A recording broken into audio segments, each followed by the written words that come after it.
The first God of War game hit the PlayStation 2 in 2005, and let me tell you, it didn't just land, it crashed into the gaming world like a meteor, leaving a crater of awe, blood, and myth that we're still climbing out of 20 years later. Imagine this. A Spartan warrior named Kratos, drenched in the ashes of his own tragedy, wielding the blades of chaos, tearing through Greek mythology's darkest creatures in a quest for vengeance. It was raw, it was brutal, and it was unlike anything gamers had seen before. Today, we're diving into the revolution that is God of War, from its explosive debut to its genre-defining Norse reboot, how it ran on our consoles and PCs, and what players and critics have been saying about it.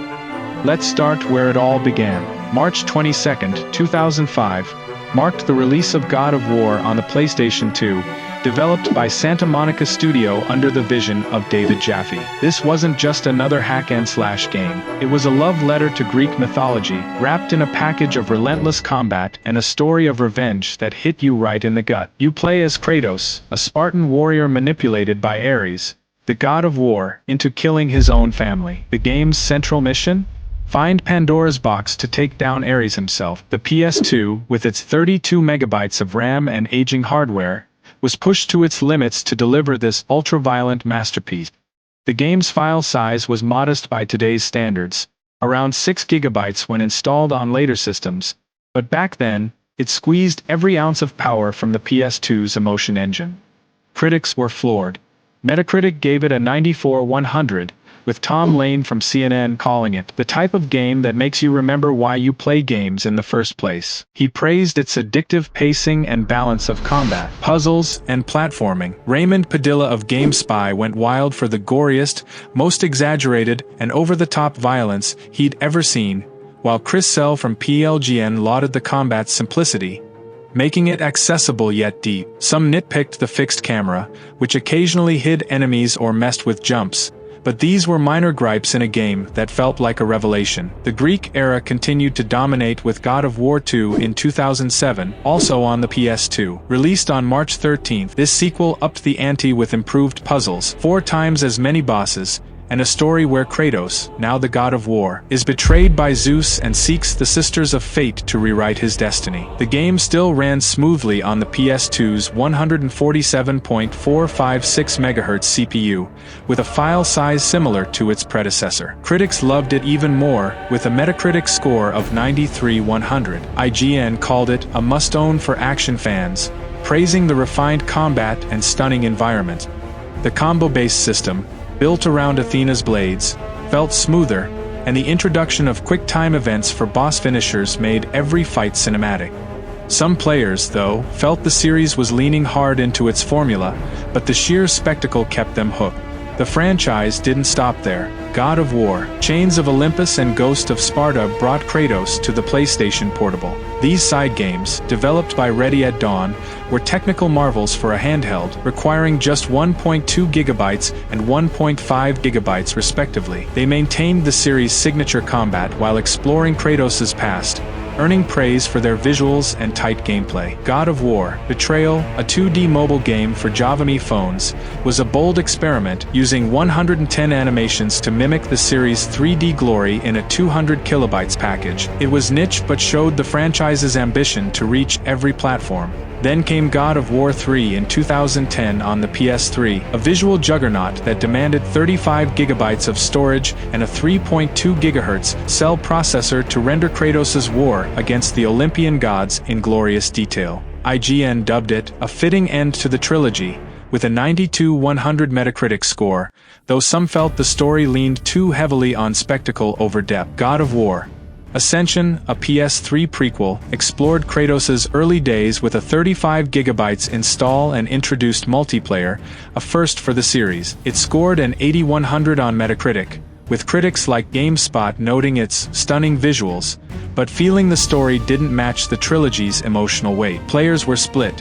Some loved the multiplayer, while others saw it as a distraction from Kratos' solo journey. By this point, the Greek era had sold over 22 million copies, cementing God of War as PlayStation's flagship franchise. Now, hold on to your Leviathan axe, because here's where the revolution takes a wild turn. In 2018, God of War on the PS4 wasn't just a sequel, it was a reinvention. Released on April 20, 2018, and later ported to Windows in January 2022, this soft reboot shifted Kratos from Greek to Norse mythology, introducing his son Atreus and a narrative about redemption.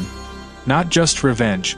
This game demanded serious hardware. For PS4, a base model with 8 GB of RAM handled it, but the PC version listed minimum specs of an Intel i5-2500K or AMD Ryzen 3 1200, an NVIDIA GTX 960 or AMD R9 290X, 8 GB of RAM and 70 GB of storage. Recommended specs for 1080p at 30 frames per second bumped up to an i5-6600K or Ryzen 5 2400G and a GTX 1060 or RX 570. For 4K at 60 frames per second, you'd need a beast like an i7-7700K and an RTX 2080. The file size on PC was around 80 GB, reflecting the game's sprawling Norse realms and cinematic one-shot camera, a technical feat inspired by Resident Evil's bold vision. As director Cory Barlog noted, the 2018 game was a cultural earthquake. Metacritic gave it a 94/100, with critics calling it a masterpiece. PC Gamer hailed it as the best version of a fantastic game, praising its 4K visuals, unlocked frame rates, and NVIDIA DLSS support. The combat, centered on the Leviathan axe, was lauded for its weight and versatility. Throwing it to pin enemies or solve puzzles felt revolutionary. IGN called it a new standard for sequels, blending emotional storytelling with brutal action. Players raved about the father-son dynamic, though some, like a Metacritic user, griped about Atreus' sections feeling boring or the camera being incredibly stupid for obscuring action. Others disliked the RPG elements, feeling they clashed with the hack-and-slash route. Still, the game sold 19.5 million copies by August 2021, proving its universal appeal. God of War Ragnarök closed out the Norse saga on PS4 and PS5, with a PC release expected around 2024 based on the 2018 game's 2-year port timeline. Requiring 70 GB on consoles, it pushed hardware with its detailed realms and refined combat. Metacritic scored it 94/100, with reviewers like those at issue number 323 calling it a love letter to fans. The story of Kratos and Atreus facing Ragnarok's prophecy was praised for its emotional depth and complex antagonists like Thor and Odin. Some players, however, felt it wasn't as transformative as 2018's reboot, with one Metacritic user calling it not finished enough due to repetitive enemies. Yet, the game's visuals, music, and gameplay refinements made it a contender for Game of the Year. So, why does God of War matter? It's not just about Kratos' rage or the body count. It's about a franchise that dared to evolve. From the PS2's technical limits to the PS4's cinematic ambitions, God of War pushed boundaries, hardware, storytelling, and player expectations. It inspired games like Dante's Inferno and Bayonetta, while setting a benchmark for action-adventure titles. Social media buzz, like posts on X celebrating the series' 20th anniversary in 2025, shows its lasting impact. Fans like at TCMF2 called it one of the best franchises in gaming history, and they're not wrong. With over 66 million units sold by 2023, God of War isn't just a game, it's a legacy. Where do you think Kratos goes next? Drop your thoughts in the comments and let's keep this saga alive.